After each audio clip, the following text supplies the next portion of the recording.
Have you ever heard of a divorce agreement? To explain it simply, it is a contract that documents the promises made regarding property division, alimony, custody, child support, etc. at the time of divorce. If the payment of alimony and child support described in those documents is delayed, payment can be sought in a divorce lawsuit. This time, I used this to carry out a certain review plan for my husband, who said, "Let's get a divorce," after the affair was discovered. I'm Neola, and I'm a 32-year-old part-time housewife. I have been married to my husband, Orlando, for 3 years. I met him at a party when I was 27 years old and was invited by my friend.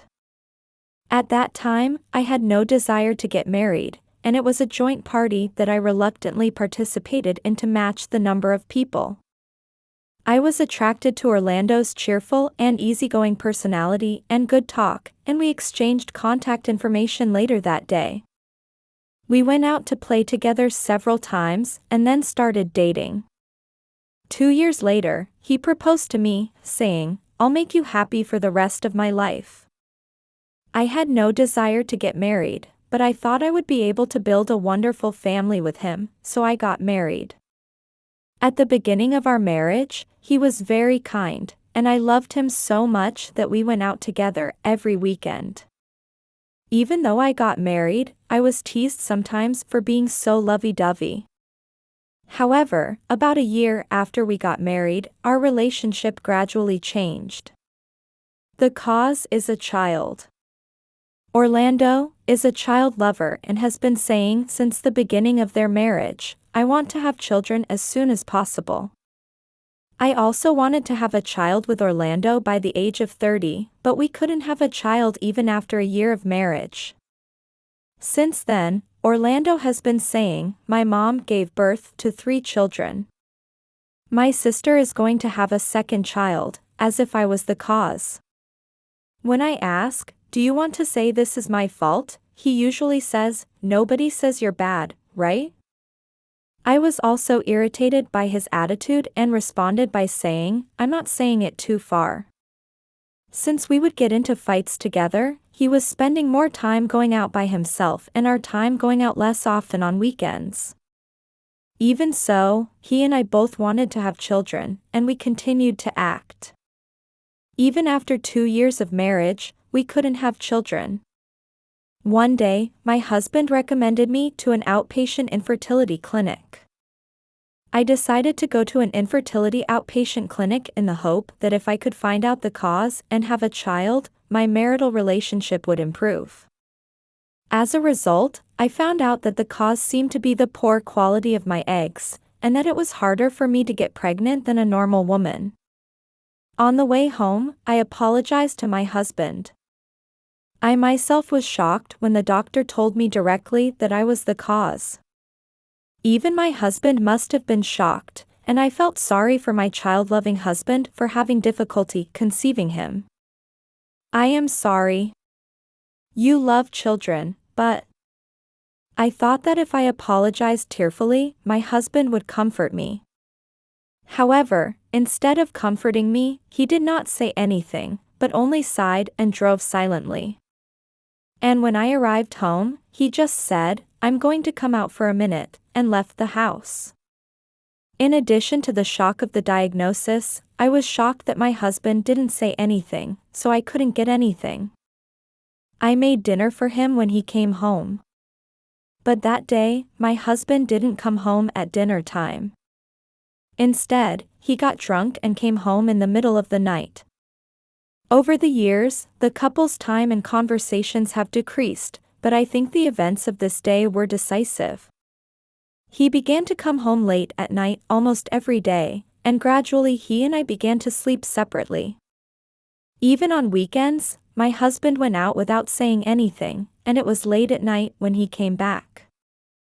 If I ask, "Are you busy?" and he coldly says, "You know when you see it." And if I'm worried and say, "Aren't you drinking too much?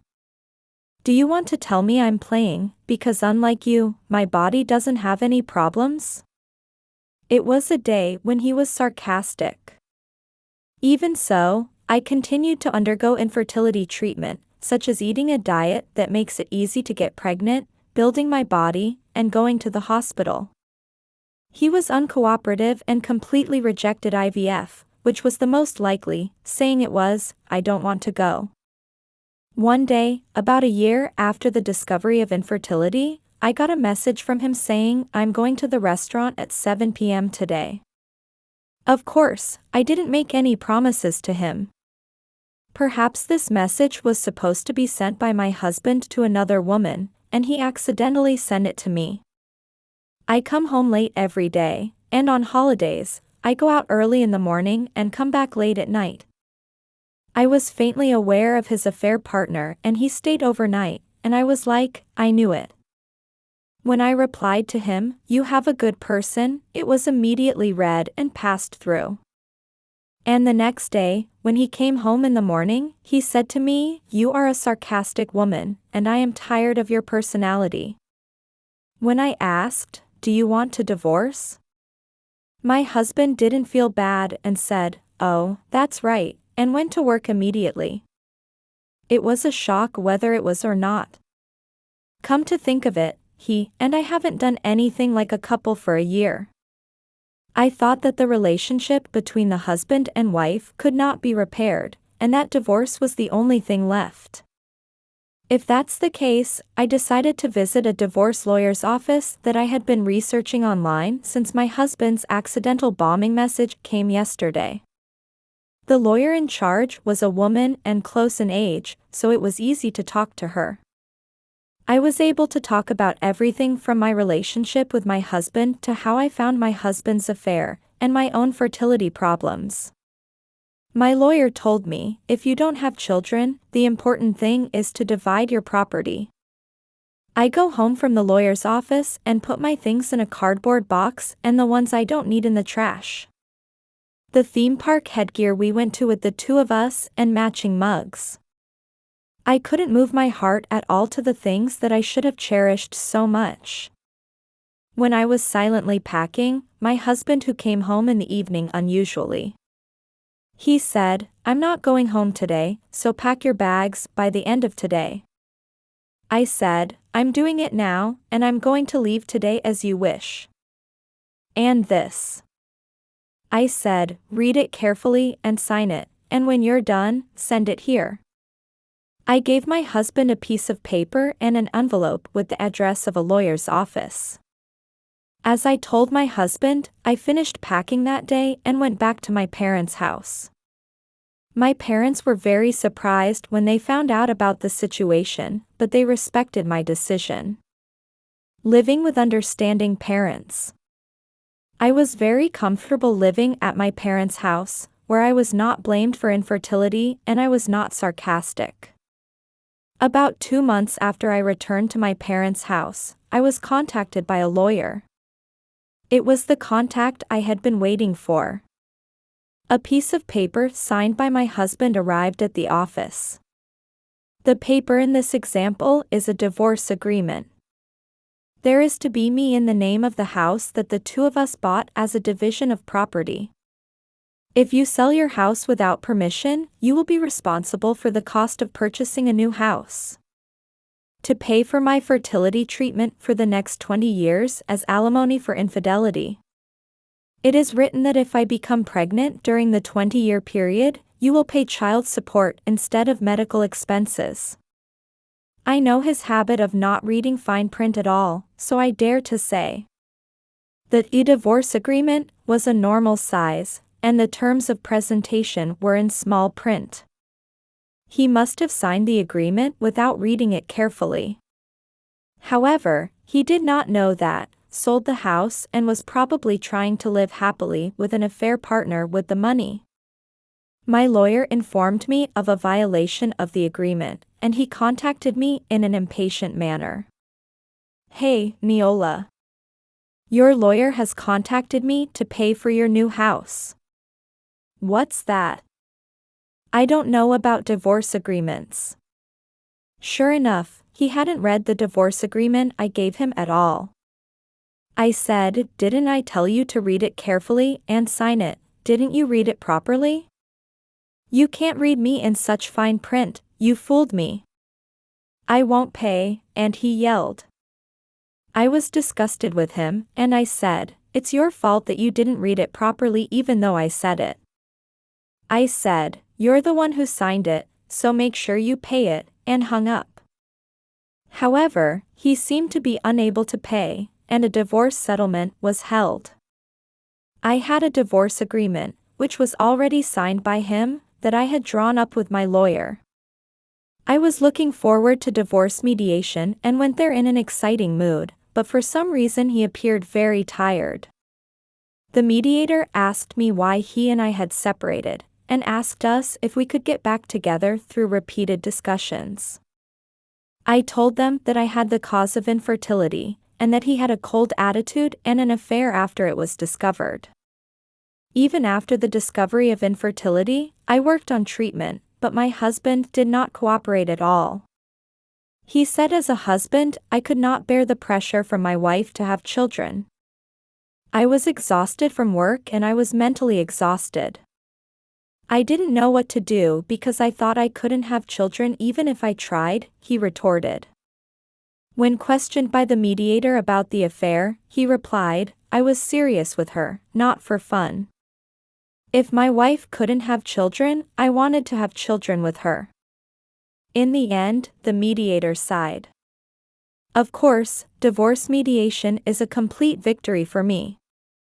As stated in the agreement, he was ordered to pay for the purchase of a new house, fertility treatment, or child support. I will never forget the funny look of regret on his face at that time. However, it was until that day that he was frustrated. The day after the payment to me was decided, his affair partner acted unexpectedly. After divorcing me, my husband was planning to sell his house, remarry his affair partner, and buy a new house. When I told his affair partner about it, she said, I can't get married because I have a sick mother. He was told, I don't want to bother you because I'm going to borrow money to pay for my mother's treatment. He was going to marry her, so he gave up his new house and gave her most of the money he had to live in her apartment. However, he was obliged to pay due to mediation. When he sent a message to her about it, he lost contact with her while it was being read. Since then, there has been no phone or message, and the apartment where we lived is in a shell state. He lost his home, his girlfriend, his savings, and cash all at once, and he became mentally ill. As a result, he couldn't get a job and was forced to take sick leave, and he was forced to retire. These are things that I learned from a pathetic message from my ex-husband who came to me about half a year after the mediation. He talked about his situation and said, I want to start over with you. I was happy even if we didn't have children, I want to go back to those days. He also sent me a message saying, please help me. But I have no intention of getting back together with him. Because now I am the happiest I've ever been. Soon after separating from my husband, I used my good English skills to get a job at a foreign-affiliated insurance company. Every day was a series of new experiences, and I was doing my job, and I was spending fulfilling days independent from my parents' house. And just as I started receiving messages from him, I was introduced to a certain man by my boss, who said, there is a wonderful person. He is a super elite graduate of a famous university, and at the young age of 35, he seems to be a candidate for future executives. Not only that, but as a returnee, he is basically a lady first and a good talker. I was attracted to him, and I talked about divorce and infertility.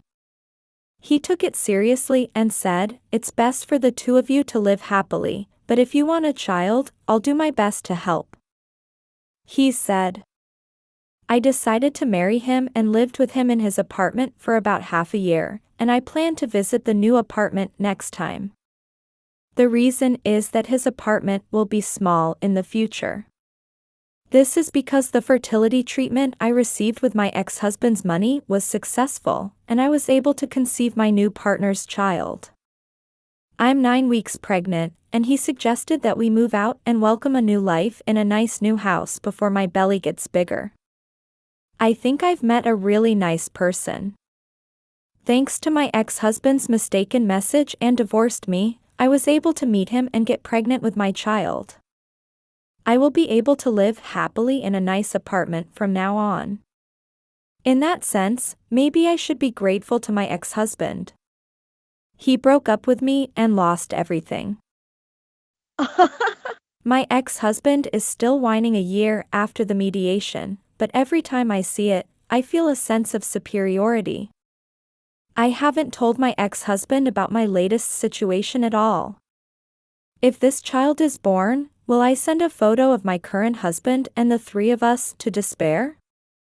Or I'm wondering if I should keep informing them because I want to continue to indulge in a sense of superiority. That may be my only problem right now.